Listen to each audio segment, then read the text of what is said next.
Thank you so much for being here. My name is Allison Cortez. I'm the Chief Communication Officer here in Academy District 20, and I have the honor of welcoming you all to the 2023 Academy District 20 Board of Education Forum. So thank you so much for taking time out of your day. We know you're busy. We know you have lots going on in the evening, and so we're just going to cut right to the chase. I'm going to introduce a few people, and then I'm going to get out of the way, and we're going to get the show on the road. So first, I would like to introduce our candidates, and I'll start all the way at the end. And we have Mr. Derek Wilborn,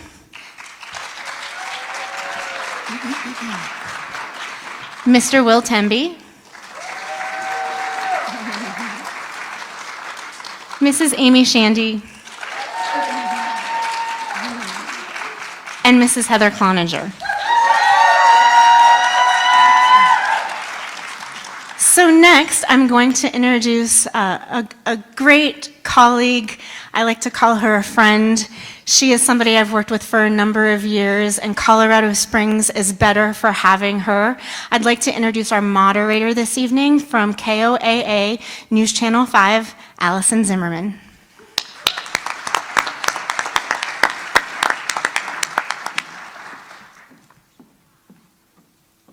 Good evening, everyone. How are y'all doing? Great. We excited to hear from some candidates tonight? Good. This is the energy. Well, big thank you for all of you being here, as well to our candidates for participating in tonight's forum. Tonight, we're going to be hearing from 4 candidates vying for 2 seats on Academy School District 20's school board. As many of you know, Academy School District 20 has become the largest school district in El Paso County. Now, before we get started, I want to lay out some ground rules for tonight for both the audience and for our candidates on stage, as well as the format. So candidates will have 2 minutes for both opening and closing statements. And for most questions, they will have 2 minutes for responses as well. There's an exception to a brief rapid fire round where candidates will answer with just a simple yes or no. I know that is a very big ask for people running for public office, but I'm going to ask you to do your best for me tonight. And News 5 has prepared a series of questions. We've also included questions that were submitted in advance, probably by some of you in this room. And as you saw as you came in, you also have the opportunity to write down questions. Volunteers with League of Women Voters will be bringing those up here. I've already received a few already, so a big thank you to those of you that have submitted those questions as well. Some ground rules for decorum. So we want this to be a fair arena for all of our candidates. So I'm going to ask you to hold applause. Please refrain from yelling, any hand gestures. Please silence your cell phones as well. We want this to be a safe educational environment for everyone and really have this be a benefit to all of the voters here tonight to truly understand what each of these candidates stand for. And also, please refrain from recording. This forum is being live streamed on KOAA.com and also KOAA streaming platforms on Roku, Fire, Android, and Apple TV. I had to write that one down because there's a lot of streaming platforms there. All right, and with that being said, we're going to go ahead and begin with opening statements. How this is going to work is you'll notice our candidates are seated in ballot order this evening. We are going to go in that order for opening statements. For closing statements, we will go in reverse ballot order. And then for each question, I will direct it, and we will rotate the order. You guys have done this once before, I know. So without further ado, let's get started with our 2-minute opening statements. We begin with Heather Cloninger. Thank you. Good evening. Thank you to KOAA and the wonderful staff at Rampart High School for hosting tonight's forum. My name is Heather Cloninger, and I'm thrilled to be here. I have been married to my husband, Bob, a retired Army Lieutenant Colonel, for nearly 21 years. We are the proud parents of 2 sons, Jack and Sam, and I have served on the board for the last 4 years, most recently as board treasurer.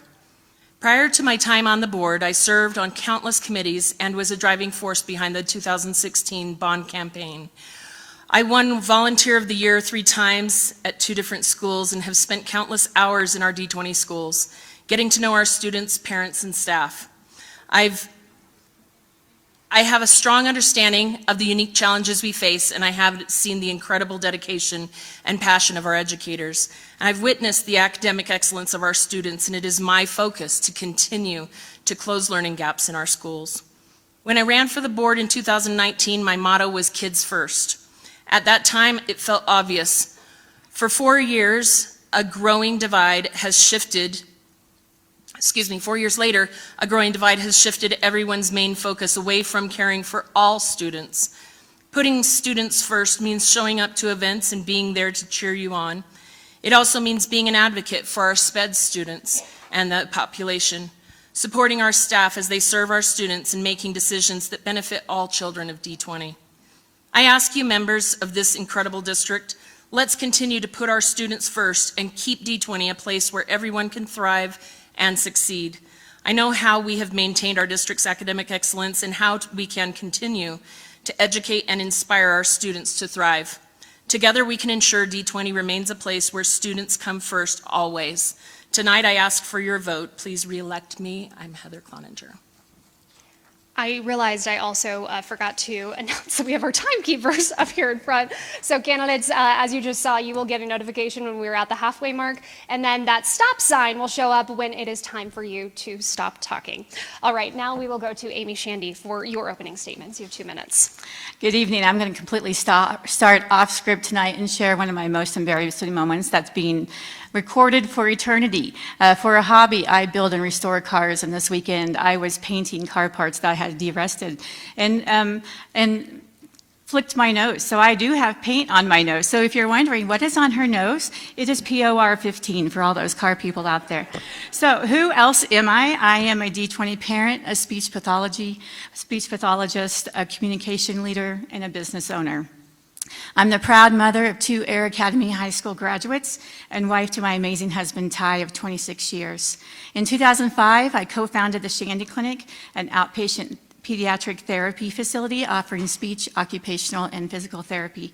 When I retired and exited the practice in 2020, the clinic had grown and expanded its services to include behavioral therapy and autism evaluations, and had grown to one of the largest privately owned outpatient pediatric clinics in the United States, with 12 locations, 290 employees, and $23 million in revenue.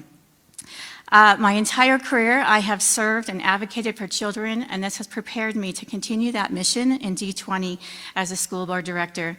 I envision a culture of great excellence.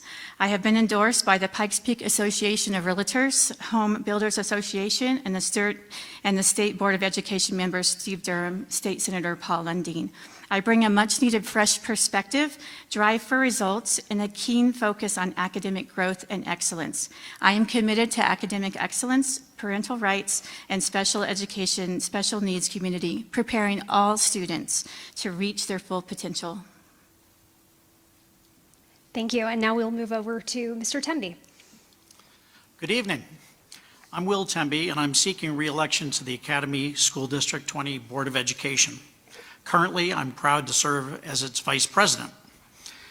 I'm an incredibly lucky husband to Nan. Most would say I outkicked my coverage there.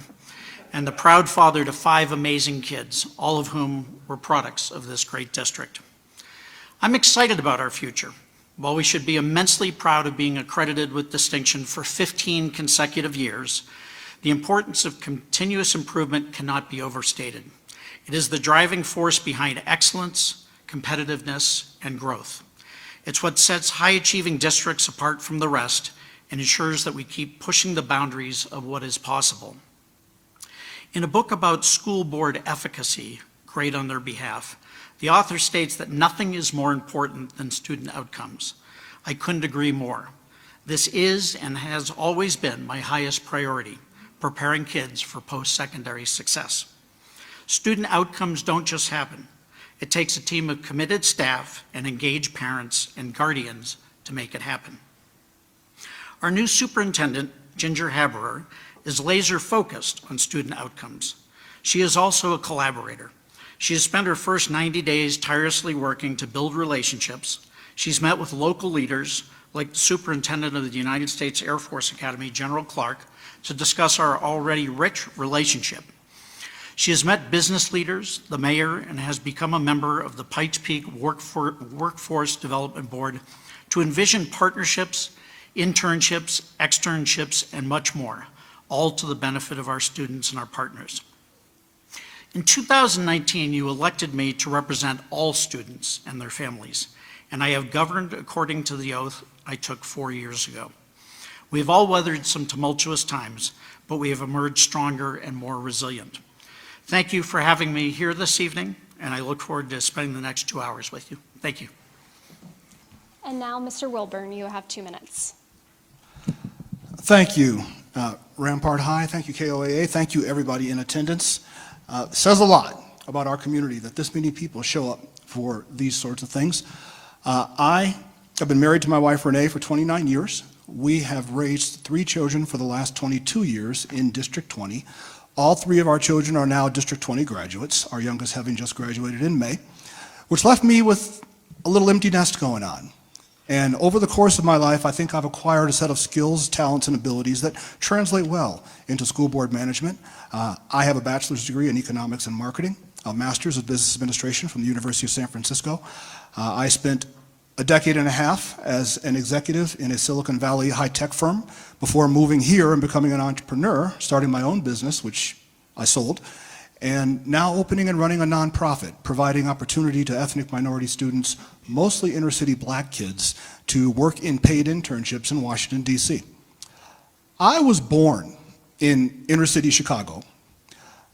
I've seen the effects of a failing education system up close and personal, the effect it has on individuals, families, communities, crime rates, all those things. It's not pretty.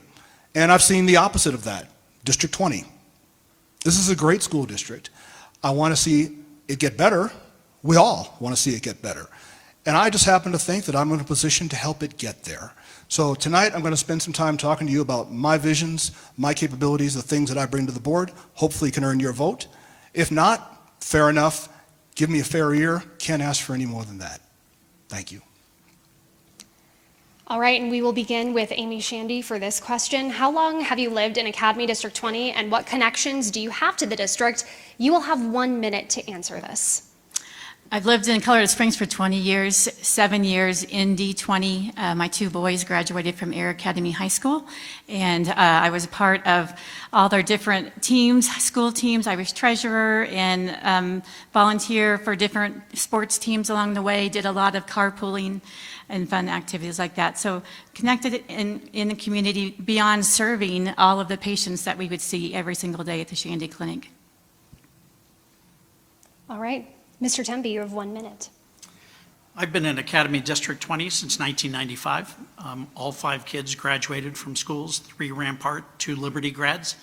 I've served as the parent chair of the District Accountability Committee. I co-chaired the 2016 bond campaign. I've been on the school accountability committees at Mountain Ridge and Rampart High Schools. I've been on the Growth and Capital Needs Committee and several other district committees over the past 28 years. Mr. Wilburn. I have been in the district for 22 years. All of our kids are educated at the Classical Academy, K through 12, except our oldest, who was 3rd through 12. Because of when we moved here. I've been involved at the district level for years, served on multiple committees.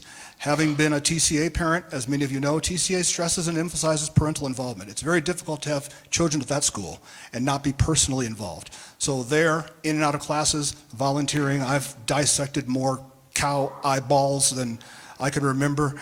Chaperoning field trips, those sorts of things is just kind of a part of the culture of being involved in that school, as well as being involved with the United States Air Force Academy. Our oldest is a graduate, and I'm plugged into that community fairly deeply, and going to talk about how we can possibly leverage some of those things at the district level as the night goes on.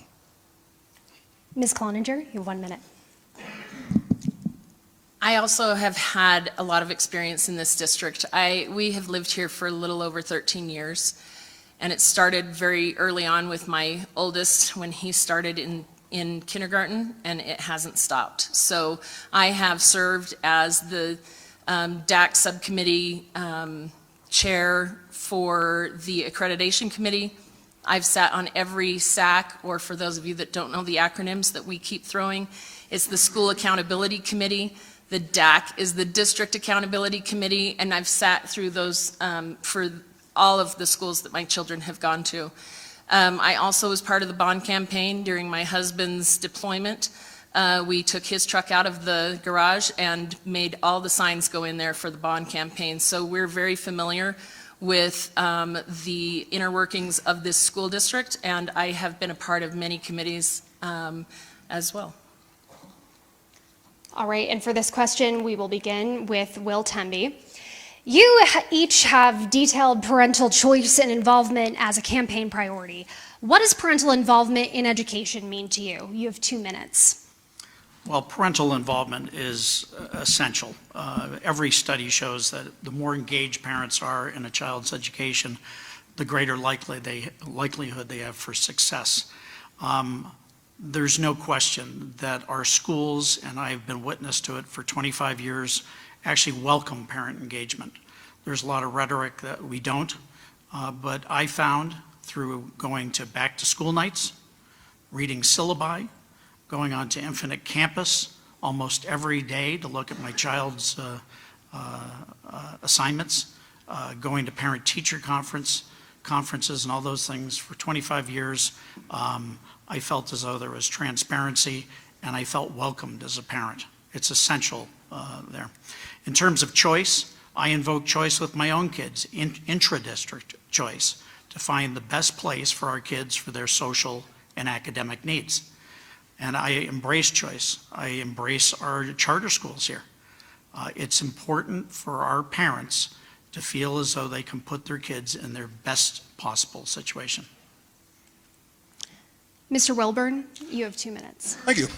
There is no such thing as a situation in which competition does not benefit the consumer.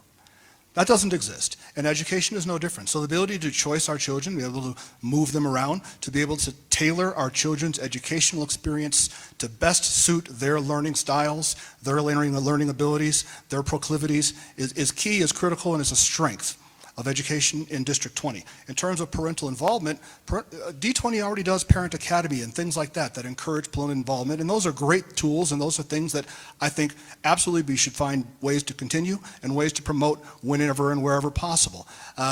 Having homework, assignments, tests, things like that signed off on by parents isn't the worst thing in the world. We went through that with our children when they'd come home with assignments and things that had to be turned in. Mom and Dad had to sign off on it to verify that it was done. I didn't have that when I was in school. I didn't turn in a lot of work. Some might say that I didn't have to tell you that to figure that out, but that level of involvement at the parental level is key. Same with tests, same with examinations. The campus is open campus is a phenomenal tool for making sure that parents are seeing what their children are doing, maintaining an attitude of parental transparency so that the schools, the district, and the parents are on the same page 100% is absolutely critical, perhaps with exceptions for where a child's health and well-being may be in jeopardy. But making sure that those three entities are working together on the child's education, as Mr. Temby said, is the key to a successful education. Thank you. We'll now move to Mrs. Cloninger. You have 2 minutes. Thank you.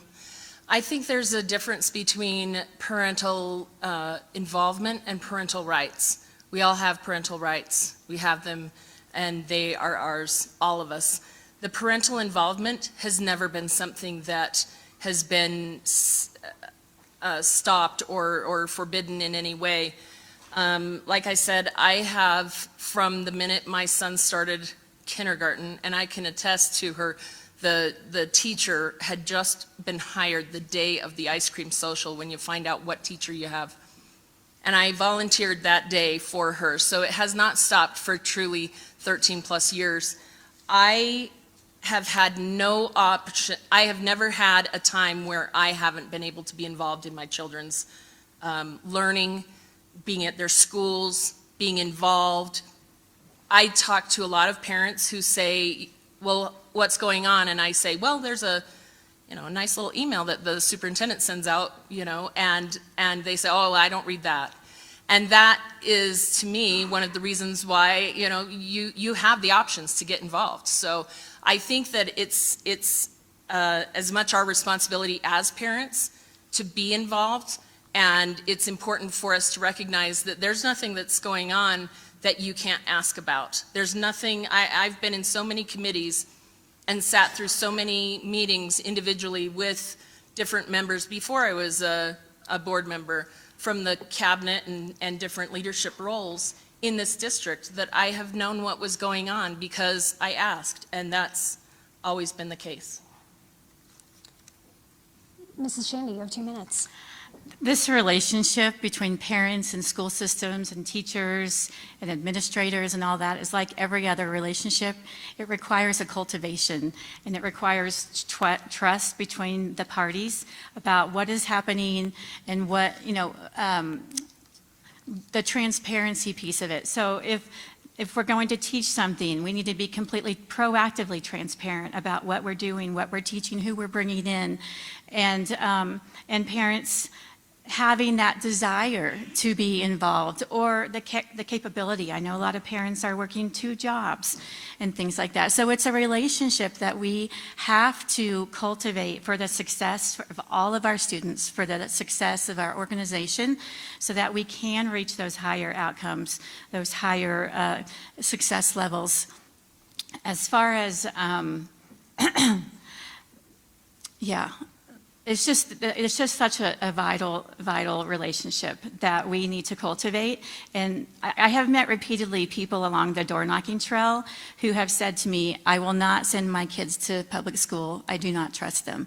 I personally did not have that experience when we had our boys go through D20, but there are people out there that feel that way. And so getting D20 back to that relationship with all families, that there is full transparency, we want you engaged. Parental engagement is clearly the indicator for success when it comes to our students. All right. And this next question, we will begin with Derek Wilburn.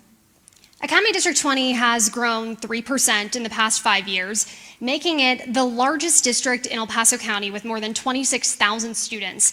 What does the district need to do to ensure that all students are welcome? You have 2 minutes. That all students are welcome? Was that the question? Yes. Okay. I don't know, I've never experienced, being an ethnic minority myself, I've never experienced a feeling of not being welcome, and I don't believe my children ever have either. Graduated with great friends, great social clubs, sports, and all that stuff. So I don't know that we have a problem with people feeling welcome. We do have a problem with people feeling they're getting lost in the shuffle, certainly at certain schools, like Pine Creek. Pine Creek, as everyone knows, is very, very full. According to the district, when a school reaches 85% of architectural capacity, it's full. Pine Creek's been at 100% of architectural capacity for nearly 3 years. And you've got kids eating lunch in hallways and things like that. And the solutions have been to add modulars, add temporary buildings, things like that, which does relieve classroom size issues, but it doesn't address bathrooms. It doesn't address cafeterias. It doesn't increase the number of parking lots, things like that. So one of the things I think we might want to consider doing is diverting students to DCC, which is underutilized, which has additional room. Finding some creative ways to get our students into positions where their student-to-teacher ratio is more favorable. I think when students are learning, earning, succeeding, flourishing, self-actualizing, they feel welcomed.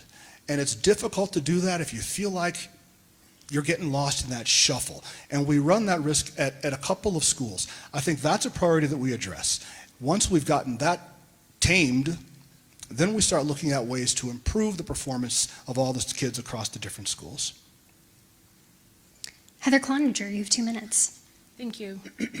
My son just graduated from Pine Creek this last year, and he had the opportunity to both take classes at DCC High School as well as utilize the CTE at our Liberty High School. That is a really great opportunity, and it's one of the opportunities that I think all of our students have. I recognize that he had the opportunity to be able to drive there himself, and that is something that, that we can look at as far as having everybody have that same opportunity to be able to get to the different places. However, the options are there, and that's something that I really believe that we have done well. I think that as we grow, we have to consider the fact that we are also dealing with buildings that are 65 years old. We're dealing with more teachers. So there's a lot of different things that start to come into play when we talk about the growth of this district. And so I believe that when we have kids that are represented by teachers that look like them and that are sharing their same, the way that they make them feel, the belonging that they can have. I believe that our teachers are doing that really well, and I think that it's really important for us to recognize what is going right. And I believe that Pine Creek, while crowded, is still an excellent school, and I was grateful to hand my son his diploma from there last May. Amy Shandy, you have 2 minutes. Success in the classroom makes everyone feel welcome. Everyone, when you are able to do the math lesson that's before you, when you are able to read on grade level or above, you feel good. And so academic success makes everyone feel welcome and benefits, again, the entire organization. A culture that's focused on humility and serving one another, where everyone's voice can be heard, is a healthy culture. Having the clubs available that we have, where everyone can find their people, whether that's a sports team or whether that's a lunch volleyball club team or a math club or whatnot. Those clubs and those things help everyone feel welcome. And so more than anything, it's providing that fertile soil for that healthy culture to flourish. And that's one of my top priorities, is helping cultivate that so that everyone can be in their classes and learning the way they're supposed to. The focus is on academics and feeling successful because they're doing well. And Will Temby, you have 2 minutes. Well, having been here for 28 years, I can tell you that D28 embraces every new family, every new student. It is cultural within this district. School choice. There are 36 traditional schools and 2 charter schools here. So in terms of finding the right match, once you move into this district, the options are there. When it comes to populations within a particular area or school, as we went through the growth and capital needs process, we determined that new schools were needed. And so one thing that we regularly do within the district is we look at demographer information, and sometimes we have to adjust boundaries. Because when you look at where the growth has been in D20 lately, we've had a complete population shift in our high schools, for example. Pine Creek and Liberty were not the most enrolled schools over the past few years. When my kids started at Rampart, that was the most enrolled school. And so that's a regular process to make sure that we're taking pressure off some of these schools. We can't just divert kids to another school. Okay? That needs to be a parent, family, student decision. We don't just kind of put them off in another direction when they really desire to be somewhere. So we got to be careful about accepting choice students also, to make sure that there's always room in a neighborhood school for kids once people move in. We have military families moving in, and they immediately, when they move into a neighborhood, would like to be at their neighborhood school. So we have to be vigilant in looking at population data, accepting choice kids, and making sure people feel welcome that way. But in terms of the culture of this district, this is a very welcoming district, and that's another reason why it's so excellent. We will begin with Heather Cloninger for this question. Artificial intelligence, including programs like ChatGPT, are becoming more common in the professional world. What policies should the school board implement to address both concerns of plagiarism and preparing students for a workforce where, in some industries, AI is an accepted tool? You have 2 minutes. Thank you. When we went to our National School Board Association meeting, I believe that's where it was, in Orlando this past April, the man who had invented Siri was there. And it was very interesting. He was a keynote, and we listened to him talk about how he was even a little bit nervous with the technology and things like that.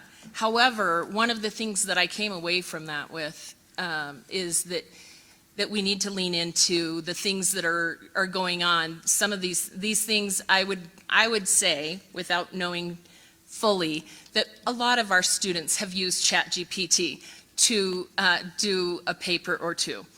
I also, and I'm not an expert in it, so I won't speak to what I don't know, but I do know that there are tools that can recognize that kind of writing. And so I think that we just need to be in a position where we recognize the good things that are coming in, the challenges that it creates, and while I know that that will create issues with,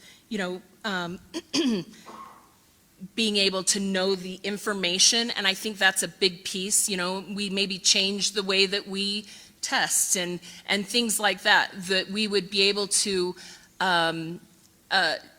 grow with the technology. I think that the technology, I've never been afraid of it. I welcome it, and I want it to be used appropriately. So I would say, let's find out more. I think the people that made it are still trying to figure that out.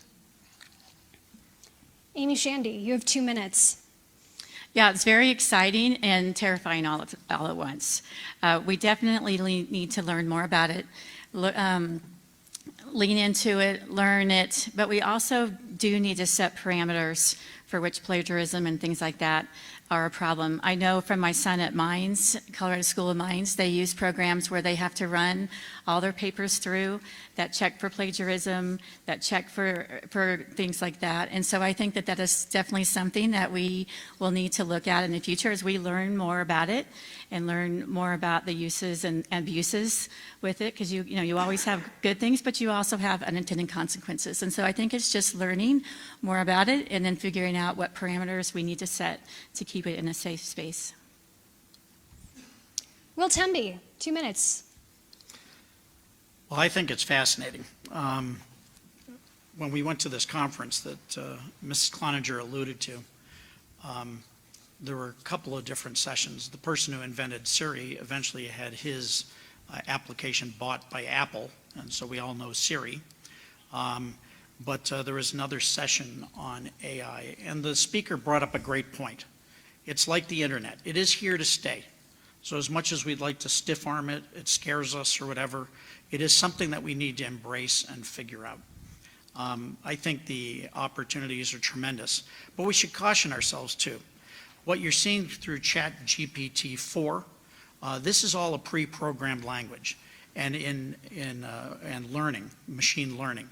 When 3 came out in November of last year, that was kind of the wow moment. 4 months later, it was 500 times more powerful than the first iteration. It is significant. It's arithmetic, it's exponential in terms of its opportunity, but it is a pre-programmed language. So it is a kind of a garbage in, garbage out. So that we need to make sure that kids, if they are using the tool, and our teachers ask them to use the tool, a critical eye is put to what they've actually put down on paper and submitted, and they really learn that maybe what they're seeing through AI isn't necessarily gospel. So there's a lot of different issues as we kind of move forward with AI, but we need to embrace it. And it is here to stay, and it is something that as a district we're going to have to deal with and make sure that we manage it.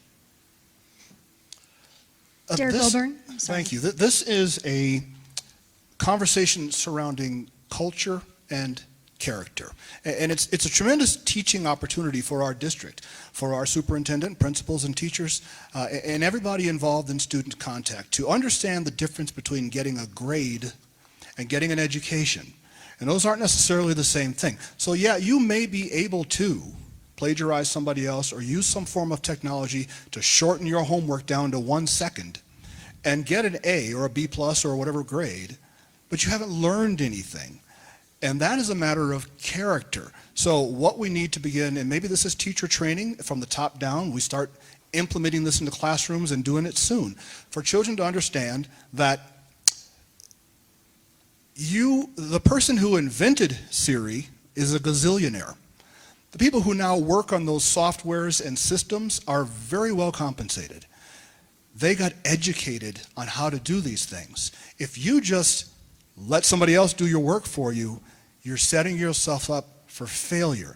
It's character versus culture. There's a saying at the Air Force Academy that I will not cheat, steal, nor tolerate amongst us any who do. That's a culture thing. And as we find ways to work that culture into our schools, hopefully we begin to rise that tide, where our students start to understand, yes, there's a shortcut, but the shortcut isn't the way to get where I want to be in life. It's just the way to get where I want to be at the end of this semester. And you've got to think bigger, longer, greater, and broader than that, even at 14 years old. We do that through culture and teaching character. This question, we will begin with Amy Shandy. Challenges to ban books are not new, but it is at a pace not seen in decades. The American Library Association said in a preliminary report it received an unprecedented 330 reports of book challenges, each of which can include multiple books last fall. Do you support banning books? Why or why not? Amazon sells over 32 million books on its platform. There's not a library that can hold all 32 million books. So you could say, in theory, that any library who doesn't hold all 32 million books is banning a book. And we know that that is not the case. Every library has precious library space, precious shelving space. And it's up to that library, up to that organization to figure out what it is that they want in their library. And so we as a community need to decide what we want, what literary value do we want our books in our library to have. Books that inspire us to critically think, to innovate, to teach us how to get through a rigorous book that maybe isn't the most fun to read, but you learn how to get through it. Or do we want books that are the opposite of that? So I am all for having books that are age appropriate and that inspire our students and that create the things that help us propel us to that academic excellence and those student outcomes that we so all desire to have. And I am just gonna probably add a follow-up for each here. 30 seconds. What subject matter is off limits? Do you think this is up to the board alone to decide, or is this a community? What does that look like? Well, the board's purpose is to represent the vision and the values of the community. And so it's up to the community to decide what they want in their school libraries. And subject-wise, I mean, we don't need sexually explicit books in our school. We don't need material that has no literary value. Did I answer all your questions? We'll take that as an Okay, for now. We'll probably come back to that a little bit later. Will Temby, again, do you support banning books? Why or why not? That's a deep question, Allison. We've actually had that here in the district. Last year, a parent invoked their right to challenge books in linear fashion, and the board, those challenges emanated to the Board of Education. The board unanimously voted to keep the books in the library because they simply offended somebody's political ideology. So when that happens, I'll never ban a book. But I've been very clear at board meetings that my discriminators are real simple. They must be age appropriate, particularly as it relates to graphic sexual content or profanity with no redeeming value. I'm on record saying that, despite people saying something different out there publicly, which I take great umbrage to, because I'm on record saying that as we went through these books. So my discriminators are those, Allison, and I think that once we go down a book banning slope, particularly on ideological grounds, we're on a slippery slope. And, Yes. yeah, and 30 seconds or less, who defines age appropriateness? And again, is that left up to the board alone? Well, one thing that needs to happen, and we found out retrospectively, is we find that publishers end up sending large groups of books, particularly to new school libraries. And so we need to do a better job at a district level of vetting books as they come into us and not just accepting what the publisher wants in there. So we need to do a better upstream job there at the school level. And again, we need to hold true to our values about what we feel is age appropriate as individual board members. Derek Wilburn. it becomes an issue of, does a book, is it consistent with the district's policy, the district's goal of academic excellence and promoting students of strong character? That's what it comes down to. We are, or I hope to be, custodians of tax dollars, of your money, and we need to spend that responsibly. I kicked up some dust last week, some of you may know what I'm talking about, on this very topic. There will not be a repeat performance tonight. It was vile, vulgar. I was offended. But if you want to go out to the table after this is over, there are printed copies of some of the books that have come out of our libraries that I shared in a forum last week that I think have no redeeming value, the sorts of things that we shouldn't expose children to. Why would we? That's not the same as banning a book. If you want your children to have access to materials like that, fine. That's none of my business.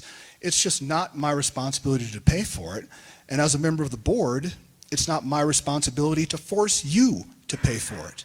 They're your children. You make those calls, you make those decisions. If you want them reading that, none of my business. But if it's not promoting the district's charter of academic excellence and building students of character, it's inappropriate in our library.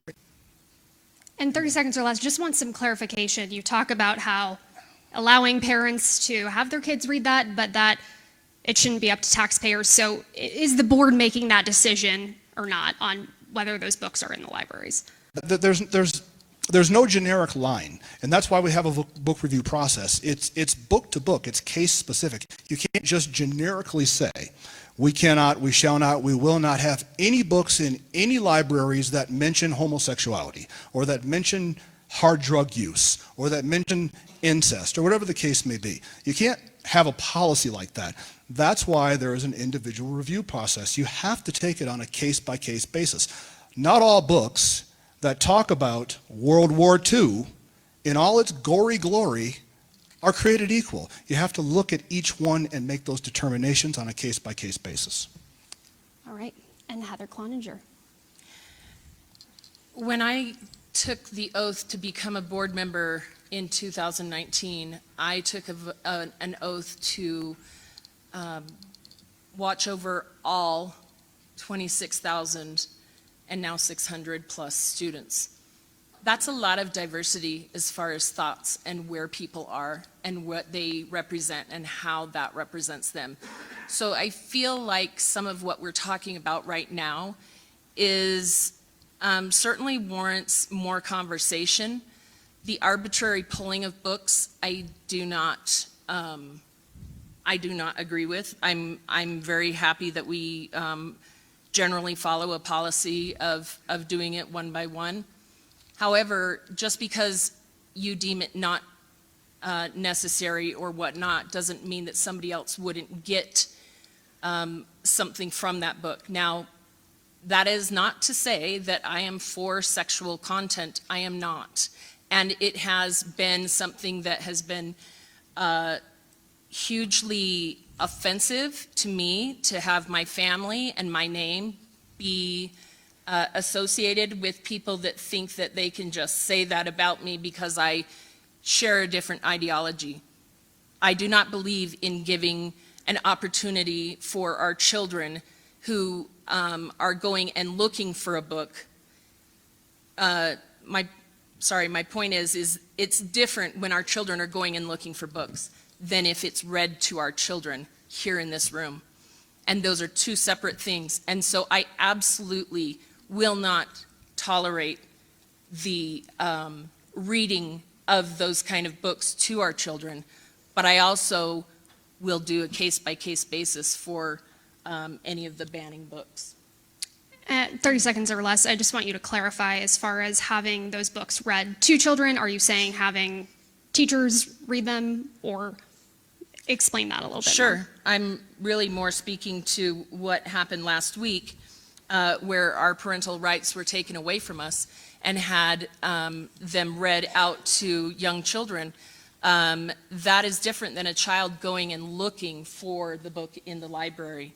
That said, I do not agree with what has been said about me. I'm trying to tell you, I, like Mr. Temby, do not believe that we should take, books should be age appropriate, and they should be, obviously parents have the choice to say that their children shouldn't read that. All right. We are now going to move on to a very quick rapid fire segment. And just for simplicity's sake, we're going to keep the order. It's only a few yes/no questions, but that order is going to be Will, Derek, Heather, and then Amy. Got it? And I won't cue you. I'm just going to ask the question, and then we'll just go down the line. Yes, yes, yes, yes, yes, no, no, no, no, no, so on and so forth. We understand? Mm-hmm. We're good? Copy. Okay. All right. Timekeepers get a short little break. Yeah, there we go. All right. Number 1, do you plan to make changes to the superintendent in D20 if elected? No. No. No. No. Do you support the D20 mill levy override on the ballot? Yes. Yes. Yes. No. Should D20 add more seats to its school board? No. No. No. No. All right. Unless I lose, then we should add one more.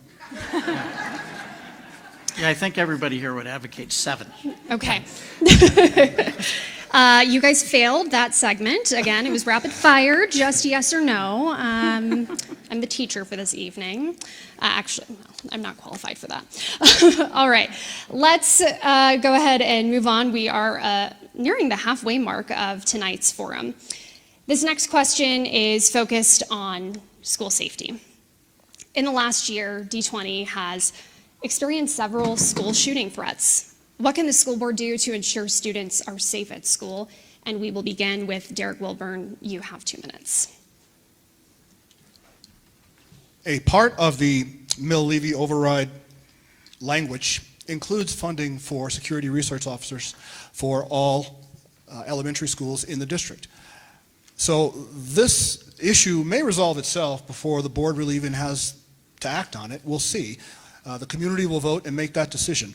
But what the board needs to do is to ensure, and it's a shame that we're here as a society, but we are, unfortunately. We need to have armed security in all buildings in District 20, period. That can be a security resource officer, that can be CSPD. There's more one way to do it. If it ends up being a financial impossibility, which frankly I don't think whether the mill levy override passes or not, it will be a financial impossibility, we can come up with the money. I think we're looking at about $9 million annually. But there are other options. If we do not get the mill levy override to make that happen, there is an organization here in Colorado called Faster Colorado, which trains staff on proficiency in weapons handling, weapons storage, things like that. So we have individuals inside the buildings who are prepared and capable of defending students and defending life and limb if that becomes a necessity. The old mantra of when seconds count, help is minutes away, is one we cannot live with in our schools. We've got to make sure that our children are secure, and that means having some form of armed security enforcement inside of every District 20 building. Heather Cloninger, 2 minutes. I will just say that I reject wholeheartedly the FASTER program. I believe that we have an opportunity to put SROs in our building. While I agree that it is sad that we're at this part in our lives and in the days that we live in, that we need to have that kind of security in our buildings. I believe that trained law enforcement and those men in the back that do such a great job are the way to go. I have been a part of safety as far as the pieces of the 2 doors that are now at all of our elementary schools. That was something that we did with our bond money. And with this mill levy money, we are planning to put the SROs at our elementary school level. I personally believe that Rich Payne and his team have done a great job, and I've had very candid conversations about experiences that he's had personally. I think every single tragedy has been horrific, and just that, a tragedy, and I hope that we don't experience that, obviously, here. Amy Shandy. At this point, every affordable option should be on the table. And as Derek mentioned, one of those options is Faster Colorado. It's a program designed to work with the wonderful men in back and not to replace them. It's designed to keep children safe at school by providing world-class firearm training and emergency response training to teachers, staff, and administrator volunteers. No one is forcing anyone to do this. It's all volunteers, especially in a community with so many military members and retired military members who know how to handle a firearm. And not everyone has a firearm. Some people just train in the emergency response piece of the program.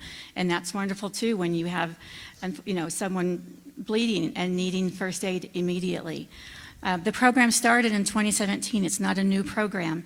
It's now trained over 300 school employees who are armed every single day in K through 12 campuses throughout Colorado. 37 school districts are already through the program, and another 29 additional districts completing that program. I think it's an affordable option that we need to consider to work with the wonderful men that we already have, not to replace them. And Will Temby. Well, safety and security are non-negotiable items for me. I co-chaired the bond committee, and I see my co-chair Lori Uddenberg out in the crowd there today. And one of the things on the bond issue was enhancing the physical safety of each of our buildings. And as many of you have heard, on the mill levy override, about $960,000 of that would ensure armed security in each of our elementary schools. Be assured that right now we do have officers patrolling our elementary schools, but they have to rotate amongst them. And so they are not all physically present at the same time. So we've talked about all these ways to react to a shooting, but I look at it with a different lens. We have tools like Safe to Tell, where if kids are seeing threats on social media or whatever, we need to really continue, and we are. We're very vigilant about looking at Safe to Tell and what pops up there in terms of hints, clues, anonymous tips to the district about kids who may be in a threatening posture. Another thing that we have in place, and some people like it, some people don't. I'm the son of a psychiatrist, so I love it. Our Sources of Strength program really attempts to get kids upstream, see how they're doing, where they're at. Are they a relative or anybody somewhat estranged from this school district that could pose a threat? That is another tool that we have to kind of check in with our kids and see how they're doing. So it is a multi-pronged approach that we need to continue to employ and then enhance, obviously, through the mill levy override and make sure that in our sad times today that we've got a obstacle in the way of a potential shooter. We're going to kind of stick with the theme of mental health here. And I do have to say, I'm probably going to break a lot of hearts in the audience tonight because you guys have submitted so many questions, and just based on the time, I'm not going to get through all of them, but I will try and get through as many as possible. Children's Hospital Colorado declared pediatric mental health a state of emergency in 2021. If elected, how will you make student mental health a priority? We'll begin with Heather Cloninger. You have 2 minutes. Mental health in our schools and in general is a big concern of mine. I think that our students have come out of COVID and being isolated and things like that with a lot of detriments. I think that having more opportunity for us to have mental health people in the buildings is hugely a vital piece of our school framework. I have walked into schools and seen the absolute just tired look of our counselors, our administrators, and people that are dealing with things like this on a regular basis. I also really appreciate the programs that we have, like Sources of Strength. That's a program that is geared to help our students figure out what they need so that they can make the best academic choices for them that day and for that time period. I will wholeheartedly support any of the counselors having more counselors in the school. I think is also extremely important. So I would say we've done a great job of doing some of the, we have a resource called the Family Readiness Center behind Academy Endeavor. And we've had really great options of free opportunities for kids to receive that. Amy Shandy, you have 2 minutes.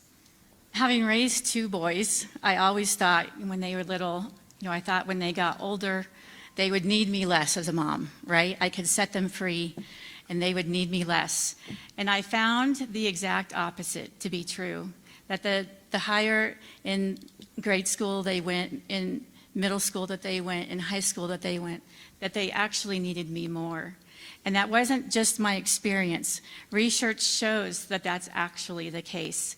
2 studies done, one published in School Psychology and the other in Child Development, that looked at the effects of parental involvement in adolescents' mental health difficulties and suicidal thoughts and behaviors in both middle and high school students. Both studies found that parental involvement buffers the impact on mental health difficulties and suicidal thoughts and behaviors, finding that parental involvement promotes children's academic achievement, their social skills, and their peer relationships. That parental involvement actually predicted adolescent academic success and mental health directly and indirectly. So I would promote it by encouraging and cultivating more parental involvement, as we talked before. Will Tenby. Well, as I mentioned before, I'm the son of a psychiatrist, and mental health issues are real. It's been mentioned about sources of strength. We have other programs, Ruler, but that's just, those are just the basics. We have a family resource center that has trained therapists, but we're doing more. We used some of the ESSER funds over the summer to provide family counseling. That was voluntary to the parents, but sometimes the parents need help. A comment was made about parental involvement. That's great if you have parents, but in this district, it's hard to believe, but we have homeless kids in this district. This affluent district is very diverse. Sometimes kids are in abusive situations, so the parent is not an option for these kids, and may be one reason they have mental health issues. So it's not just a blanket panacea of parental involvement. It is a multi-pronged approach. Our teachers are not babysitters, but they're close to the kids, and sometimes they can highlight to a family where maybe somebody is struggling. So I don't look at it as just one single answer. There are many things that need to happen to make sure that we're looking at the whole child. And I think we've got several programs in place, but we need to be vigilant about every single child. And Derek Wilburn. We need to have resources in place and make sure we're partnering with children from across the spectrum. So those children that come from stable homes, stable environments, they are at risk, or can be at risk, equally, in some cases, with those who aren't. So Will's right. We do have to look at the entire spectrum of students, and we can't simply single out one group as being not in need of services and another group as being in need. One thing that we should be doing and can do is engaging our teachers in trainings, helping them to learn how to spot at-risk individuals. There are typically traits and behaviors and patterns that children fall into that indicate they're starting to struggle. And those trainings are out there, those trainings are available, and we can make those a part of our teacher training curriculum without too much difficulty. We do need to partner with parents.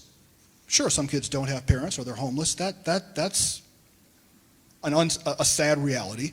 But I come from the Classical Academy, as you all know, and the school does a really good job of learning to partner with parents and pulling parents into the process of educating their children. Me on the board, I can help bring some of those best practices to the district because I've seen it, I've lived it, I've experienced it. We can find funding sources. There are grant writers that write grants for social work, for social working training. Those things exist.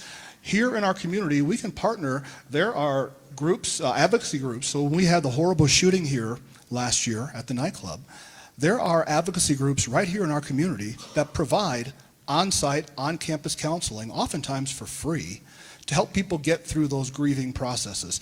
Those organizations and those trained professionals don't go away when there isn't a shooting. They're still here in our community. They're still available. Why can't we find ways to engage them and get them onto the D20 team as well? So resources exist. We just need to look into finding how to utilize them. This next question will begin with Amy Shandy. 3 Colorado school districts recently joined a lawsuit against social media companies, arguing those companies impact children's mental health. Would you support D20 joining a similar lawsuit? Why or why not? You have 1 minute. I would certainly need to do some research, more research about what that lawsuit included, so I can't really talk on if I would support it or not. We all are very aware from various documentaries how impactful social media is on our children and the access it gives them to things and the anxiety that it gives them. But I would definitely need to learn more, do more research on that lawsuit to answer that question fully. Well, Temby. I'll echo that answer. I don't know the granular details of the lawsuit and what the expected outcome is from that. It seems rather nebulous as to what the damages would be from such a thing. But it's clear that one of the most deleterious things that has happened, I think, over the past 15 years is the advent of social media. And it has really made our kids fixated on it. While there are some fun things, fun videos, we've all had a laugh with some of those things, it clearly has affected the mental health of our children, and I see it in my own household. Derek Wilburn. And it's not just kids, it's society in general. I mean, we've all gotten so addicted to that thing that, good grief, you look around at every red light and every car around you. You got to see what's going on. People checking Instagram. You know, it's just, it's taken over. But I echo the first 2 answers. I'm frankly simply too ignorant about the facts of this specific lawsuit to comment as to whether or not I think District 20 should join it. Getting into a lawsuit costs money. And we need to pay our teachers more. We have buildings in need of repair. We have things that we need to spend financial resources on. So joining a lawsuit is a pretty big step, and I'm not prepared to say that we should. Generally speaking, as a matter of principle, I would tend to think my answer would be no. I don't know that the solution to the problems, whatever the problem you have, is to sue the person that's enabling your problem. That is shifting the blame from Peter to Paul. It's a matter of changing culture. It's a matter of working with our students and teaching them the things they need to be taught to protect themselves online and what have you. But simply suing a company for making too much access and availability available strikes me as probably a direction I wouldn't favor going. And Heather Cloninger. I feel like a broken record. I also believe that I don't know enough about this specific lawsuit. I'm not a litigious person, so it's not something that I would probably jump into right away. Obviously, I'm one of 5, so it would be something that we would talk about collectively. So it wouldn't just be my decision. That said, I also feel that it's important that it doesn't take away from the focus of what we're here for, which is children and students, that we're here for their education. And so when we take our manpower, our brain power, all of that into different aspects of the school district, we fall short in serving our students. And so I feel like that's where my priority would be. This next question will begin with Mr. Temby. Critical race theory has received a lot of attention in recent years, and according to the Colorado Association of School Boards, it is not a part of Colorado's academic standards.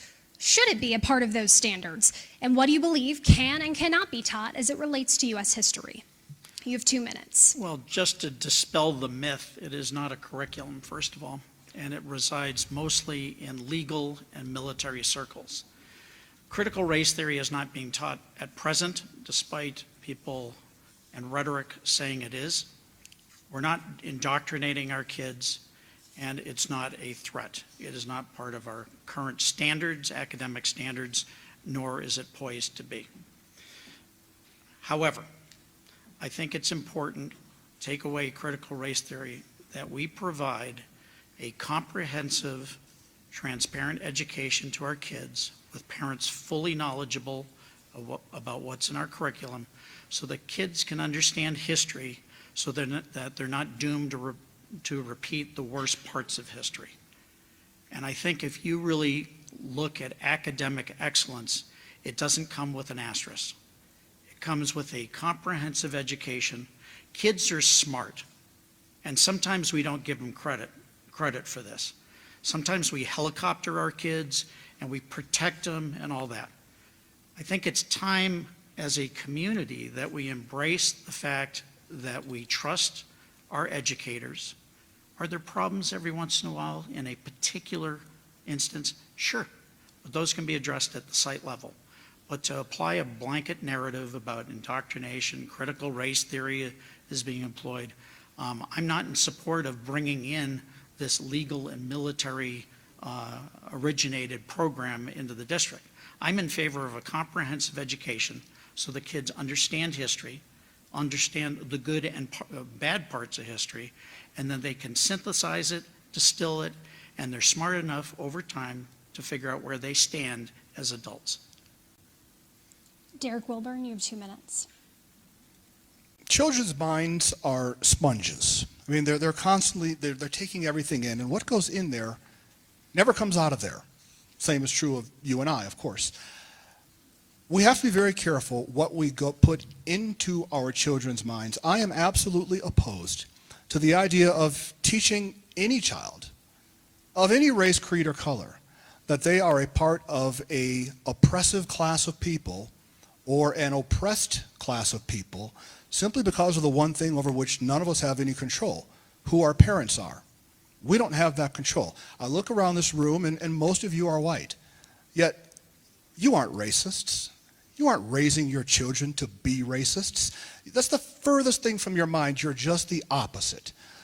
I would never want to tell your children in any setting, academic or otherwise, that simply because of your parents, grandparents, great-grandparents, and great-greats, and so on, because you are descended from Caucasian peoples, you are a part of an oppressive class of peoples, even though you do not know it. That doesn't benefit them. And on the other side, for the ethnic minority children, like mine, I want them to work, earn, and self-actualize on their own merit. I didn't raise victims, I raised victors. I didn't raise oppressed, I raised overcomers. And if you look at where my children are in life today, I think that they got the message. So I would be opposed to introducing tenets of critical race theory into curriculum. I don't think it brings people together. I think it drives us apart. And heaven knows we have more division than we need right now. We don't need one more thing driving a wedge between our society and certainly not between our children. Children couldn't care less. If I'm black and if I put my face in front of a 3-month-old and go goo goo goo and do that, they're going to smile. They have no idea. Little black children and little white children, 4 years old, will play together all day long. We don't want them to lose that innocence ever. Heather Cloninger. I will echo the idea that CRT is not being taught in our schools. It's not a curriculum, and it is not something that is being taught. However, it has been said that it's being taught, and it has been construed as, and it is a misconception among people in this district that that's happening, and that, I believe, has led to teacher mistrust. It also has allowed for there to be a lot of discrimination going on in our schools. There are right now children that are struggling in middle school and high school, especially, that are being mistreated because we have allowed this rhetoric to convolute what's going on with our teaching. We need to be able to speak to our children and have teachable moments when things come up. And right now, everybody's afraid to say anything because they are afraid that the rhetoric will be, they'll be deemed part of that rhetoric when it's not happening. But we're losing the teachable moments. And so it's creating an area where students are belittling each other and calling each other horrific names and making assumptions of other students because of the race that they are. And I, quite frankly, think it's a missed opportunity that we have when we're not able to speak about the empathy and understanding. And I believe also that we need a comprehensive curriculum that helps us be able to disseminate that information. And now we move to Amy Shandy. You have 2 minutes. I'm going to keep it simple and apply the blanket and say I do not support CRT being taught in our schools. I think we can teach history in an honest fashion where we learn from the mistakes that we've made, learn how we should have done things better, but we do not need to teach CRT. I'll keep it simple. All right, this question comes from an audience member. I will give you each 1 minute to answer, and we will begin with Derek Wilburn. I apologize, my order's kind of, but Derek Wilburn, how would you rate the job of current teachers? You have 1 minute.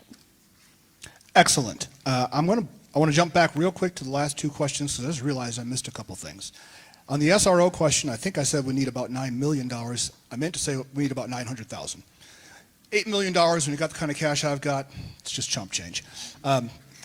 And I skipped part of the last question. We need to, America's got, when it comes to history, we've got the good, the bad, and the ugly. We need to teach it all of America's history. Now, I forgot the question. Give it to me one more time. I got 30 seconds. How would you rate the job of current teachers? They're doing an excellent job. We're rated a district of distinction for good reason. And considering our teachers, competitively speaking, are a little bit behind the curve in terms of pay, they're doing an amazing job pulling kids back from the brink as a result of the pandemic. It's been a hard 3 or 4 years for teachers, and I can't possibly be complimentary enough of the job D20 teachers are doing. Heather Cloninger, you have 1 minute. Well, I can look out in this crowd and in this audience right now and pick out about 30 or 40 of the teachers that I know, maybe 20. But the lights are bright. But I am grateful for each one of you, and I see you, and I worry about you, and I have been in your classrooms, and I have talked to you as you've been tearful about your students that you love and adore and would do anything for, including accepting less than adequate pay, I think. But I also believe very much that that our teachers are doing an excellent job. Amy Shandy, 1 minute. Every organization has a bell-shaped type curve where you have people struggling with their job, you have people who are doing really well with their job, and you have people who are excelling in their job. And I think D20 would be no exception to that. We have teachers who are struggling, we have teachers who are doing really well, and we have teachers who are just killing it. And so I think overall you could say, yeah, our teachers are amazing. I know my experience with the boys going through Eagle View and Air Academy, they had some of the most amazing teachers. Mr. Hoyt made the hardest of math classes, Calculus A, BC and Calculus AB, come to life for them. And then they had some teachers that made them not ever want to do chemistry. And one of my boys graduated college as a biochemist. And so you get both aspects. And so overall, I think we're doing great. Do we have some that need help? Absolutely. And Will Temby, you have 1 minute. Well, given that we just came through a pandemic, I'd give them an A+. But there's an issue. The issue is that we all sit up here and we say, oh, our teachers are excellent, we value teachers. Yet rhetoric exists out there that we're indoctrinating kids. We're teaching CRT. There's no transparency. We don't know what our teacher is going to teach next, whatever. And I have a real problem with that. having led organizations for 40 years, no organization says that about their employees and then expects them to go out there and march out there with a smile on their face and provide excellent service to the customer. So we got to get off these narratives, identify problems where they are isolated and can be dealt with at a site issue, but stop putting blanket narratives on a profession that is seeing a national shortage, a dearth of people in the pipeline, and people are really questioning whether they should continue in the profession because of all this rhetoric. We're going to kind of stick with the theme of teachers here a little bit. There is a reality that teachers all throughout the Pikes Peak region are leaving districts, going elsewhere, sometimes within El Paso County, sometimes other parts of the state or in other counties. How do you plan to recruit and retain quality teachers? We'll begin with Heather Cloninger. You have 1 minute. Well, I think that's an actual softball for me because I believe that we have right now a great opportunity with 4A and our mill levy override to increase our teacher pay. That's one way. I think that when we give our teachers the opportunity to do what they do best, which is to teach and to lead our students, then we are empowering them and showing them that we believe in them and that we trust them. I believe that our teachers need to be compensated for the work that they're doing, and I believe that we need to continue to support them so that they feel like they can help their students. They're tired, and I've seen it, and it's on their faces, and they are leaving the profession, and it's sad to me. So I will do and have done, I was beautifying a bathroom this morning for teacher staff at a different high school here in the district. But I will do anything to help teachers see that they are seen and important. Amy Shandy, you have 1 minute. For the recruitment and retainment and offering teachers the salary that they deserve, it's good to know that because of the work that Senator Paul Lundeen has done with the School Finance Act, that money came this year. D20 got $25 million more this year than it did in the past years because the stabilization factor is going away. Next year, more money is coming from that. That stabilization factor will be gone next year and for all years after. So it's the first year that there's the potential of being fully funded.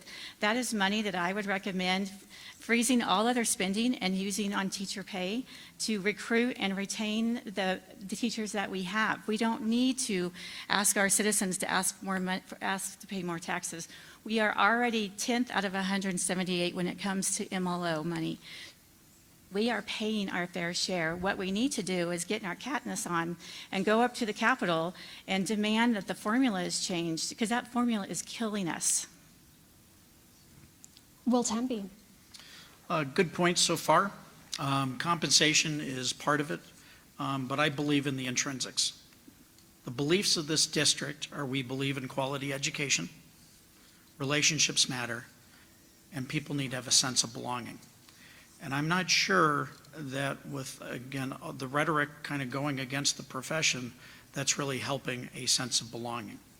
So D20 is a destination school district. Juxtaposed to other districts, we've got a lot of great things going on right here in this district, and I'm bullish on it. So we need to continue to promote the greatness of this district. And again, compensation is a huge piece of this, but our teachers aren't in this profession solely for pay. You know, again, I mentioned servant hearts. And so we need to make sure that people feel valued, that this district gets it in terms of where the tip of the spear is, and it's in the classrooms, and continue to direct resources where it matters most, our classrooms. And Derek Wilbur. In agreement with the other three, compensation, of course, is extremely important. We've got to find a way to pay our teachers more. We will find a way to pay our teachers more. Not only are they underpaid, I've never met a teacher in my life who, certainly not in District 20, who doesn't go into their own pocket to support their classrooms. I mean, you do it all the time, whether it's crayons, it doesn't matter. You're struggling to put a ham on the table, but your students come first in so many situations. We've got to find a way to pay our teachers more. I have been endorsed by Senator Paul and Dean and Rose Pugliese, our House representative. I know them both well, and I will be lobbying them, should I end up on this board, I'll probably do it even if I'm not on the board, to introduce legislation to allow us to waive vehicle registration fees for El Paso County teachers. Why can't we do that? We do it for our military, they don't pay registration fees. We can do that for our teachers. It wouldn't be a huge change in revenue to the state or to the county, but for a teacher, of course, it depends upon the value of the vehicle you drive, but that could be $300, $400, $500, which that could be enough to make a difference. And lastly, I recruit at college campuses across the country for my internship program. We need to develop relationships with colleges, with strong teaching schools regionally, where we can go to their career fairs and Mr. start Wilburn, talking to these thank people. you. Sorry about that. Okay. We'll continue with some more audience questions submitted tonight. And this one we will begin with Amy Shandy. You will have 1 minute.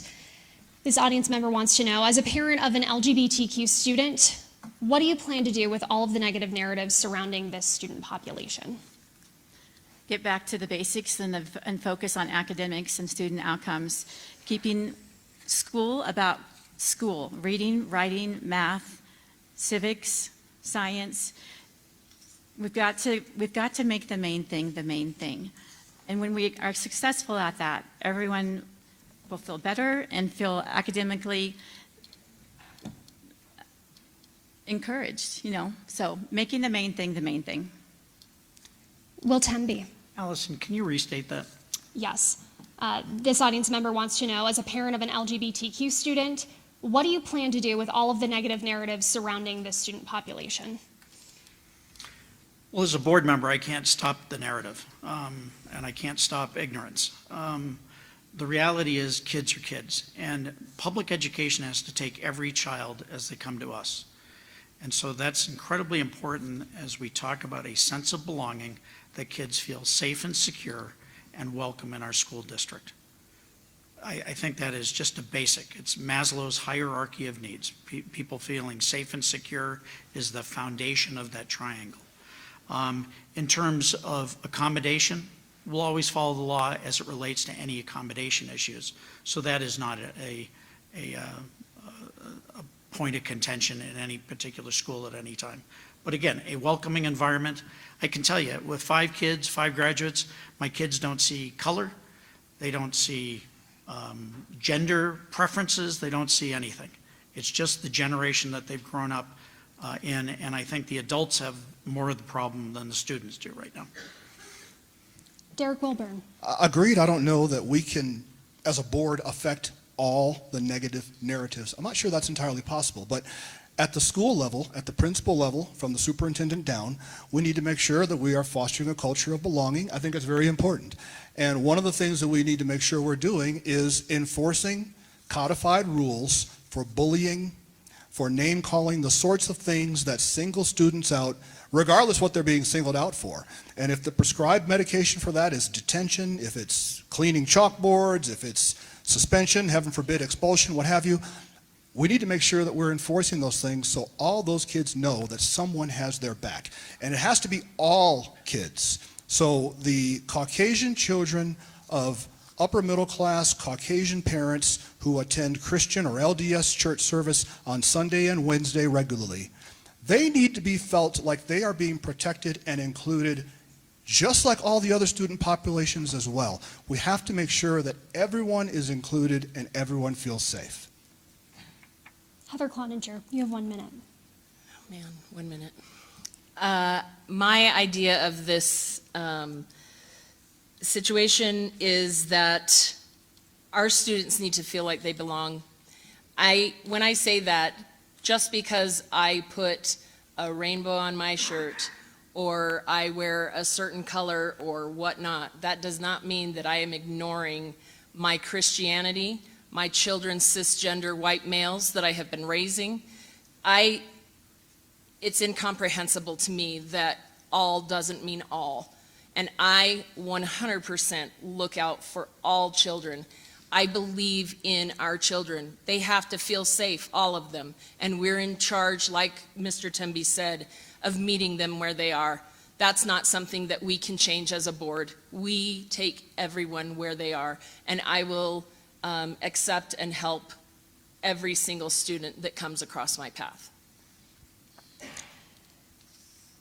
We'll begin with Will Temby for this one, and I will also give you a minute to respond to this. This was a question submitted by someone ahead of tonight's forum. Do you believe Christian values should be taught in schools? And what does that mean for students who do not identify as Christian? Well, I'll clearly state, I believe in the separation of church and state. I don't know if I can be more clear. Again, when you take the oath to be a board member, you take an oath to represent all students. We have a population of 26,600 kids. It's bigger than the hometown in which I grew up in. And there are diverse backgrounds. When my kids went to Rampart, this school, 3 of them, this population had people from subcontinent India, from Israel, from all over the world. Represented here. I think 23 languages were spoken at the school when my kids were here. So we need to embrace all cultures, kids of all religion, but in terms of teaching specific Christian values, and I'm not sure exactly as a lifelong Christian what Christian values are as it relates to teaching them to all kids, but I'm not in favor of specifically Christian values being taught in the school. Derek Wilburn, you have 1 minute. I'm sure what they are. So the question isn't asking, should Christianity be taught? It's, should Christian values be taught? The way it was worded is very important. And yes, I believe Christian values should be taught. What are Christian values? Love, kindness, peace, tolerance, acceptance, sharing, being a generous person. These are all virtuous traits that I would consider Christian values, and I can't imagine why anybody wouldn't want those things taught to all children. They can be taught without cramming the Bible down anybody's throat, but teaching the values of Christianity to children, I would argue, is a part of our responsibility as adults to pass to the next generation. So we have the attitudes of mutual respect. Those things are good. Those things are virtuous. I would say we certainly should teach Christian values, but determine whether or not you're going to teach your children Christianity under the roof of your own home. Heather Cloninger, you have 1 minute. I believe that you shouldn't know what faith I am specifically. As a board member, I should be able to represent everyone.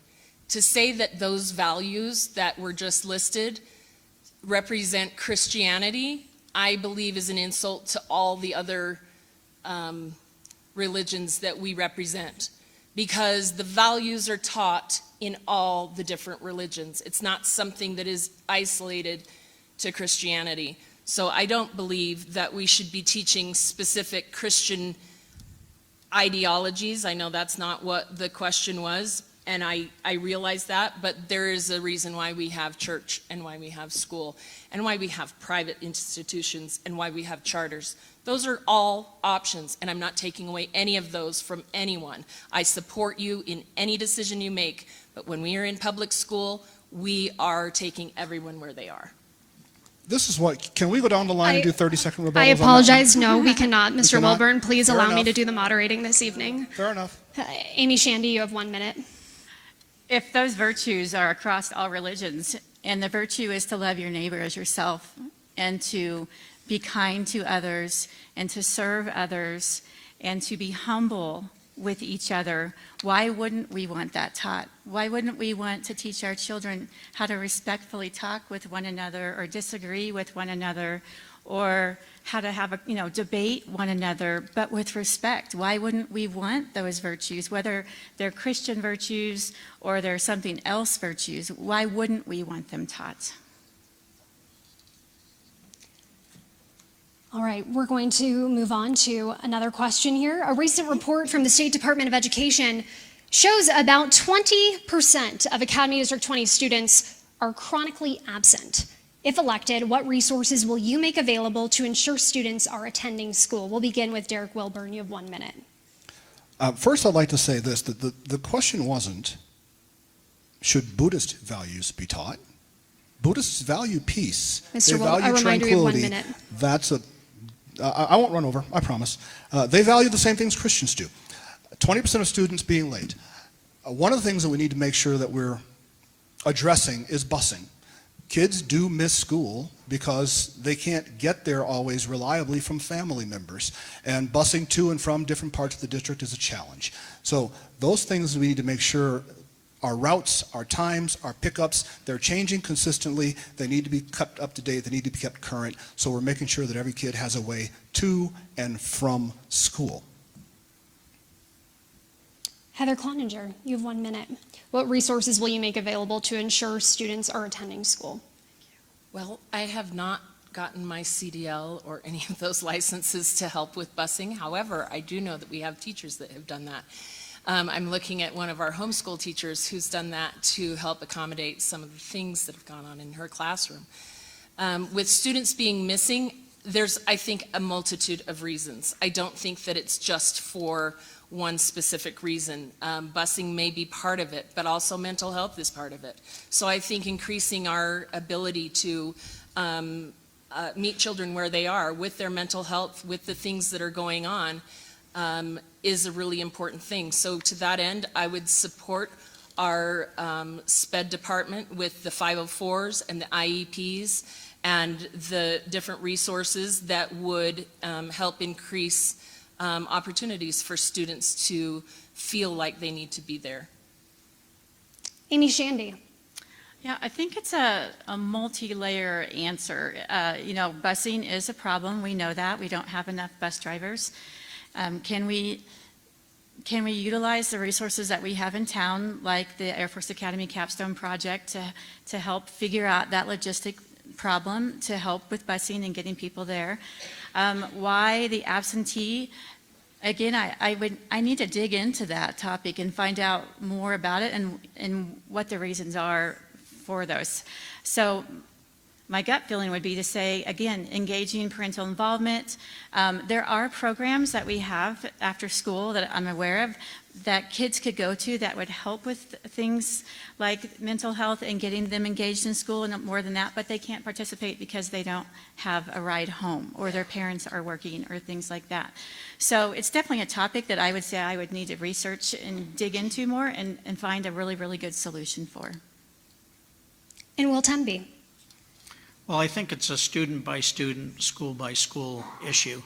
And again, what's incredibly important is to meet every kid where they're at, to include those ones who are either truant or chronically late. I don't have a panacea answer to that. I agree with Ms. Shandy that it is a multi-pronged approach. It is not just a busing issue. I assure you, I'm looking at Brett Smith in our audience, our Chief Operating Officer, who ruminates over the transportation issue every single day. We have a dearth of drivers. We know what the need is. We just have a dearth of drivers. And I ran a staffing agency for 12 years, and I assure you that in almost every industry, there is a dearth of talent out there. So busing may be a solution, but I don't think that's why kids are chronically late, and I agree with Ms. Shandy. I'd need to dig in to the reasons why versus just looking at it holistically. Thank you. All right, this next question will begin with Heather Cloninger. It does come from an audience member here tonight. Can you name and describe a D20 teacher that inspires you and why? You have 1 minute. Gosh. I mean, who do I choose? Who's here? There's so many. I am going to just let you all decide who I'm talking about in this room.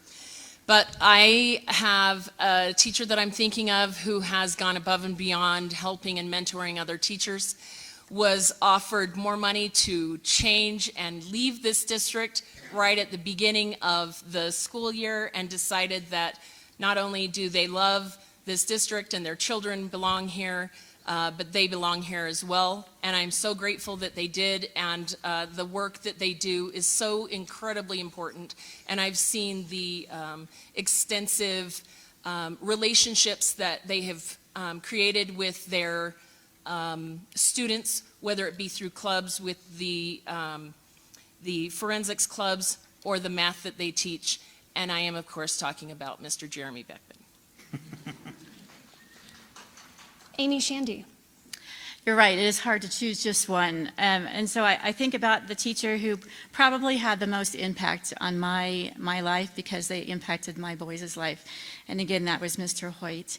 He has passed away, but the number of students that he affected in his time at Air Academy High School teaching Calculus BC, teaching, subject material that was difficult, very, very difficult, and he was able to make it come to life.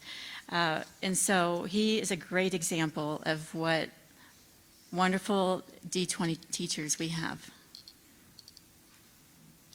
Will Temby. Well, over 25 years and 5 graduates, that's a tough question. I can't single out a particular teacher, but I can identify one who really inspired my 4th child, and he resides right here at Rampart. It's Casey Bartels, and he teaches drafting. And my son, just on a whim, decided that he might want to take a drafting class. Well, 3 years later and 3 drafting classes later, he continued in Mr. Bartels' class. And Mr. Bartels just had a joie de vivre. He just loved what he did, he exuded it, and he got my kid very interested in that. That led, amongst other inspirational moments in the school, to my son pursuing aerospace engineering. And he just graduated from aerospace engineering at CU Boulder, a top 10 program in the country, and now works for Northrop Grumman. But I attribute a little bit of his inspiration to Casey Bartels right at this school. And Derek Wilburn. That is a tough question because there is so many. I think of Emily Hannenberg. Coachy, she is just one of these people that she exudes enthusiasm, and kids just love being around her. Our son and 2 other kids in his class had her do their capping at the capping ceremony, which speaks a lot to how they see this teacher. They love being in her classroom, whether they're there learning or not, just during flex time and looking for someplace in the school to be. They go to Emily's room. She inspires kids through her spirit and through her servant leader attitude. And teachers like that are a tough find, but she's a unique one, and I love Emily Hannenberg. Thank you. All right, we are going to begin with Amy Shandy on this one, and this also comes from an audience member. What is the role of schools when it comes to sexual education? You have 1 minute. I think that is definitely a parent subject that should be taught in the home, and the parents can opt in to whatever curriculum the school district has chosen to do. Will Temby. My answer is consistent with that. I do believe in health education because I have mentioned before, not every child in this district has the benefit of a nuclear family. Some have single parents, some are homeless, some are in abusive situations, and getting that education at some point in their lives is important. So I do believe in comprehensive sexual education in schools, but I absolutely believe in a parental right to opt out if you do not believe that you subscribe to that curriculum and you would like to teach it yourself. So I like that option for people. Derek Wilburn. Agreed. Certainly the role of the school in the context of biology and anatomy, that's appropriate. Schools teach those kind of things. When we're getting into more difficult areas as relates to sexual relations, then we need full transparency and parents have an opt-in or opt-out option. That seems perfectly reasonable to me. If, as a parent, you really don't want the school instructing your school in this area, opt them out. If you have no problem with that, opt them in. That's the appropriate way to approach it. And Heather Cloninger. I believe in comprehensive curriculums. I believe that knowledge is power, and I think that it's important for our kids to be well educated.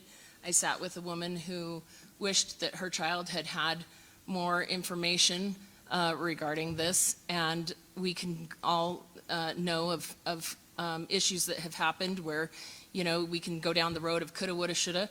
I 100% believe that that is a parent's right to choose what their child is learning. And that's never been a problem or an issue in this district. That's not an issue. So the idea that what do we want to do about it, it's a non-issue to me. It's in the parents' hands. We'll begin with Amy Shandy for this question. It also comes from an audience member. How do you plan to be a good steward of Academy District 20's money? You have 1 minute. That's a great question. Having experienced bootstrapping a company from just me to over 290 employees, completing over 18,000 appointments a month, generating $23 million of revenue a year, I feel like I have some experience looking at budgets, figuring out how to make things work on a fixed reimbursement insurance rate. We didn't have the luxury of asking the taxpayer for more money. So I feel like I have experience in doing that, in figuring out what needs to go where, what can be cut, how to cultivate an environment where people will come and want to work there. So I feel like I have the experience of having done that already. Will Temby. Well, I too have run a business for a number of years, just sold it last March, and built it up and increased revenues by over 200% during that period.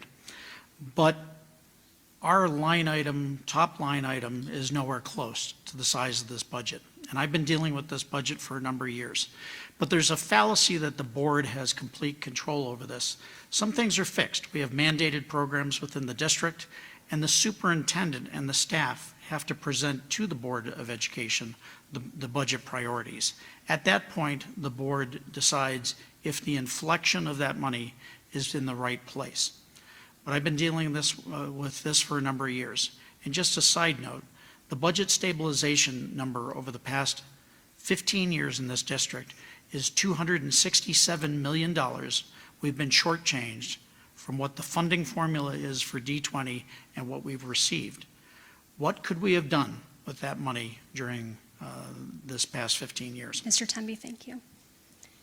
Derek Wilburn. Well, the first thing I do is cut Tom LaValle's salary in half. Very little will prepare you for budget management experience than running a small, underfunded nonprofit, which I do. My nonprofit is tiny, minuscule. Yet I have funders, donors, institution, as well as individuals who contribute very generously. And one of the things they do is come around every year and inspect the books, go through our 990 filing, make sure money isn't being spent frivolously, find out how it is being spent. It forces you to keep a pretty tight rein on the books, and I've been doing that successfully for years. I raise enough money to send college students from all over the country, to fly them to Washington, D.C., pay their summer housing, which is not cheap, pay their internships, and fly them home as well. All that is done on a shoestring budget that I manage personally with the oversight of a couple of accountants and a lawyer, and people like the Coors Foundation inspecting my books. So I'm used to that. And Heather Cloninger. Well, one thing that I would say, and I am hoping I'm answering this right, your question one more time. Asking, how do you plan to be a good steward of District 20's money? Okay. Well, as the treasurer of the school board, I have also gone through this budget quite a few times. I look back and see our past superintendent sitting in the back who taught me all about the buckets that our money is a part of in this district. And I would certainly say that our CFO, Becky Allen, is a tremendous steward of the budget already. I think that, like Mr. Temby said, we have the opportunity to have that presented to us, and then we have the opportunity to say whether or not we believe that that money is being spent in the right place. But the operational part of that is so much well taken care of by our finance team, because it's definitely a team. I also will say that we are not a business. This is not a business. Schools have Ms. a very... Cloninger, thank you. Sorry, I'm not watching. All right, this next question, we will begin with Mr. Temby. also comes from an audience member tonight. In light of what we're seeing happening in our neighboring Woodland Park School District, what are your thoughts on the American birthright standards and eliminating social emotional supports like school counselors? You have 1 minute. Wow. We're going to turn I go back to my statement about providing a comprehensive education. Admittedly, I know just the basics of American birthright history, but I'm not in favor of whitewashing or softening history. I think kids need to have a harsh reality of history and just learn from it. We're not trying to make them oppressors or the oppressed. That is not the purpose of learning. But giving kids a comprehensive education, understanding that they're smart and they have needs and they have social emotional needs. And so eliminating programs, I honestly, no pun intended, I think it's crazy. Derek Wilburn, you have 1 minute. Agreed. America has history, good, bad, and ugly. All American history needs to be taught, including the ugly. And a lot of it's very, very ugly, and we're all aware of that. I also must plead ignorance as to what's happening in Woodland Park with American Birthright. I haven't been focused on Woodland Park, I've been focused on District 20. What they're doing up there is up to the taxpayers up there, and I'm not involved in it. As far as eliminating counselors, I don't think that's wise. Of course, we have to look through budget. We have to make sure we can afford the people that we've got. But getting rid of counselors and putting children out on an island even more than they are wouldn't be my first choice. I don't think that I'd advocate for that, and I don't think anybody on the stage would either, frankly, but I certainly wouldn't. Heather Cloninger. I have understood a little bit about this, and to my understanding, the Woodland Park superintendent and board have created a resolution to implement this into their school district, which goes against the CDE, the state school board, and the curriculum that has been set there. I believe in a full curriculum as well. I moved to China when I was 18 years old, and the world is bigger than Colorado Springs, and I believe that we need to know all about it. And by shutting out any part of it, any portion of it, we're doing a disservice to our students who need to know about the neighbors that they will have and do have. Amy Shandy, 1 minute. As stated, we have a lot of good, bad, and ugly history in our country and stuff that we can learn from and not repeat. So whatever that curriculum is that helps us teach that is the right curriculum. I can't say that it's American Birthright because I don't know enough about it. I just know that we just need to simply teach the truth and learn from our history and not repeat mistakes. All right.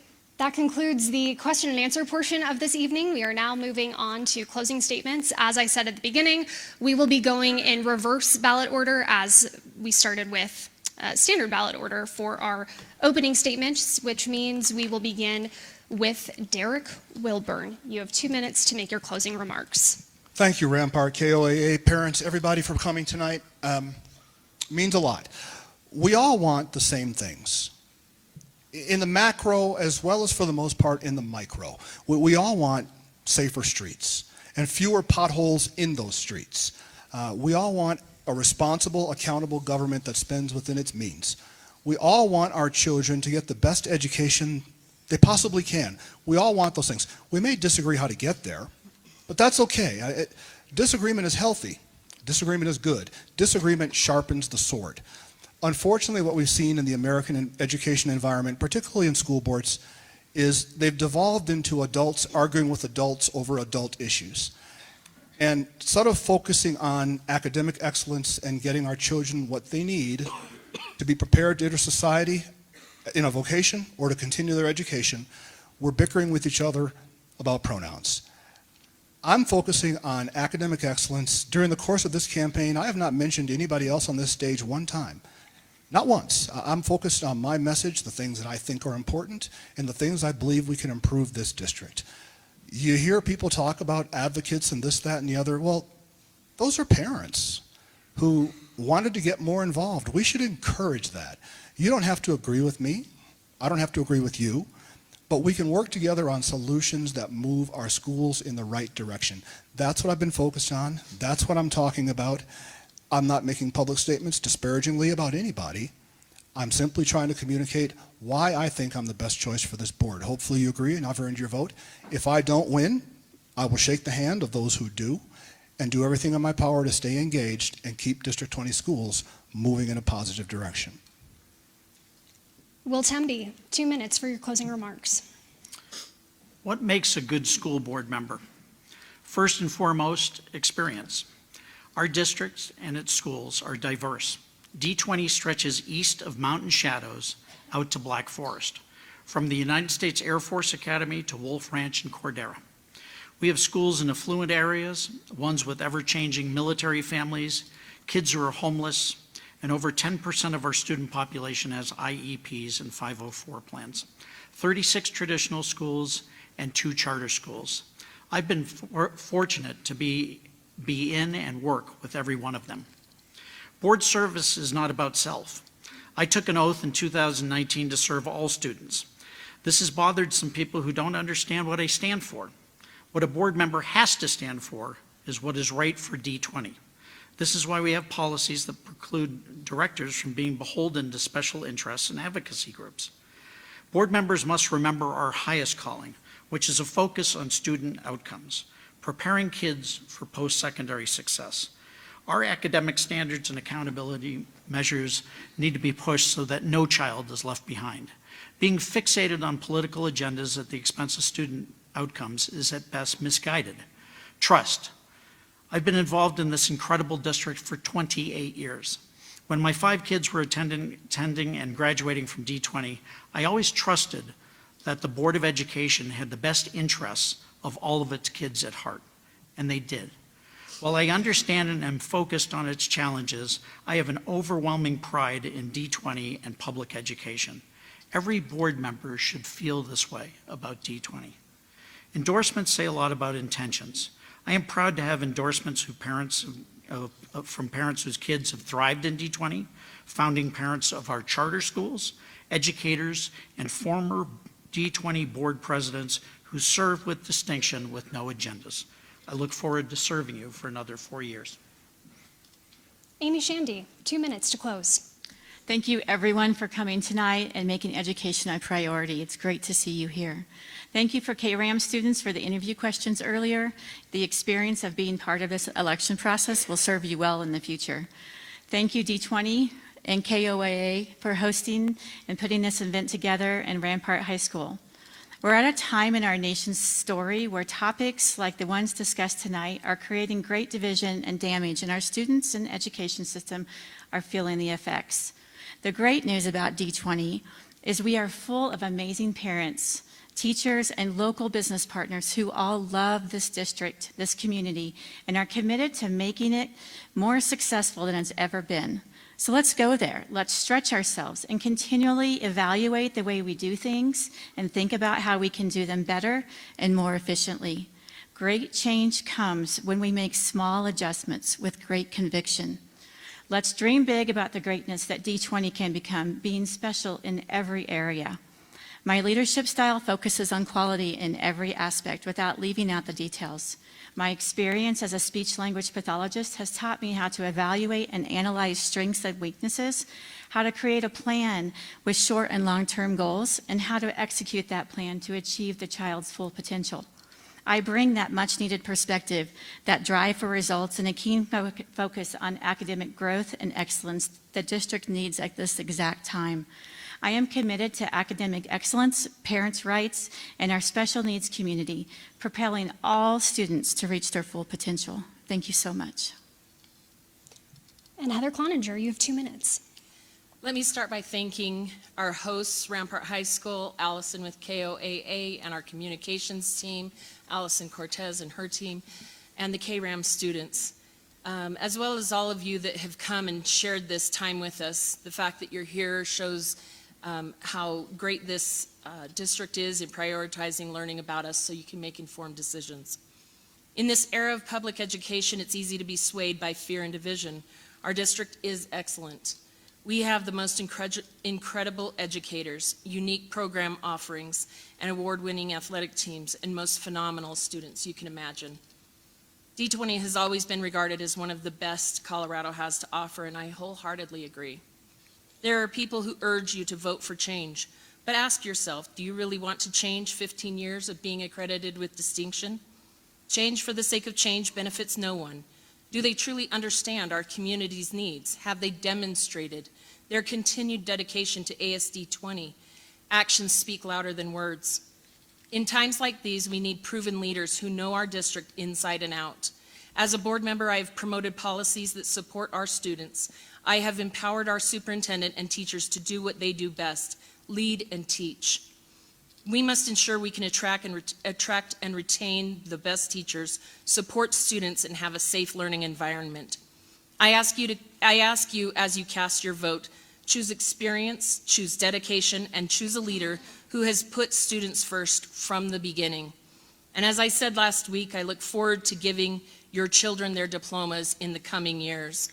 Let's move forward together, united and stronger than ever, ensuring our district's excellence for years to come. Thank you. And it is 8 o'clock. I see, you're a wild one. I'm gonna allow you guys like 10 seconds to applause, okay?